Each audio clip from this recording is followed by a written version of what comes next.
కావాలనే మీ కలను నెరవేర్చుకోండి. సంప్రదించండి హెగ్డే ఫెర్టిలిటీ, హైదరాబాద్, తెలంగాణ. లైఫ్లో మీరు బాగా నమ్మే ఫిలాసఫీ ఏంటి అమ్మని గారు?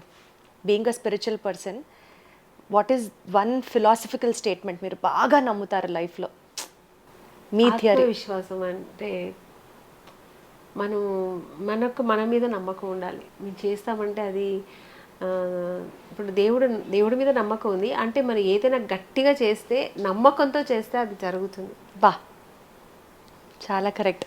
గట్టిగా అనుకొని చేస్తే, అనుకుని దాన్ని నమ్మాలి. ఇది ఇప్పుడు ఈ సినిమా ఇండస్ట్రీకి వస్తే నవ్వుతాను అని నమ్మాలి.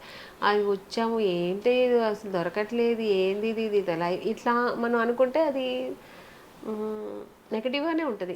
ఏదైనా పాజిటివ్గా అనుకుంటే పాజిటివ్గానే ఉంటుంది.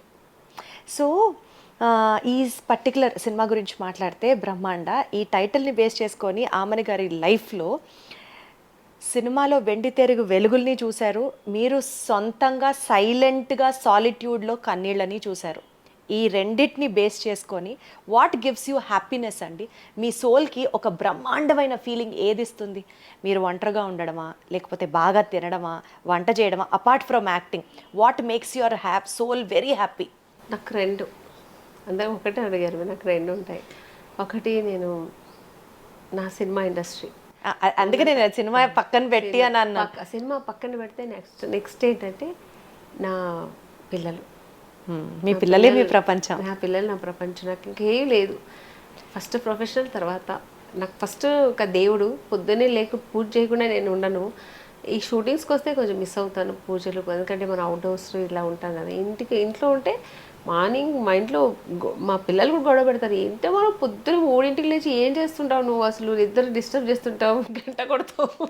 3ంటికి లేచి పూజలు చేస్తారా ఆమని గారు? అంటే 3ంటికి లేచి నేను ఇల్లంతా క్లీన్ చేసి నేనే చేసుకుంటాను. నాకు ఈ ఇంట్లో పనులు ఉంటారు, వాళ్ళు పొద్దున్న లేచి వాళ్ళని డిస్టర్బ్ చేయడం ఇష్టం ఉండదు. అర్లీ మార్నింగ్లో నేనే లేచి నేను అంతా క్లీన్, అంటే దేవుడి వరకు నీట్గా క్లీన్ చేసుకుని 4:30 స్నానం చేసి 4:30కి అంతా నేను స్టార్ట్ చేస్తాను. మా బాబోయ్, ఇంట్లో ఉంటే నాకు ఇది మెయిన్ వర్క్.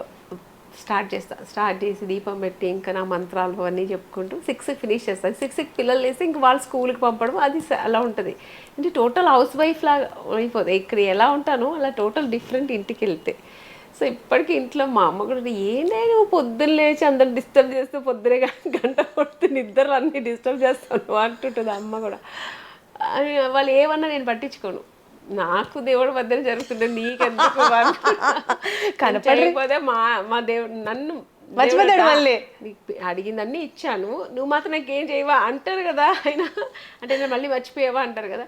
సో అనుకంటే అది ఒక కృతజ్ఞత అంతే. దానివల్ల ఏదో వస్తుందని కాదు, దేవుడు మనం ప్రార్థన చేస్తే ఆ కృతజ్ఞత చూపిస్తాను నేను. నా వల్ల అయింది అంతే, దేవుడికి నేను అంతే చేయగలుగుతా. ఆయన డైలీ తలుచుకోవడం నాకు ఇష్టం.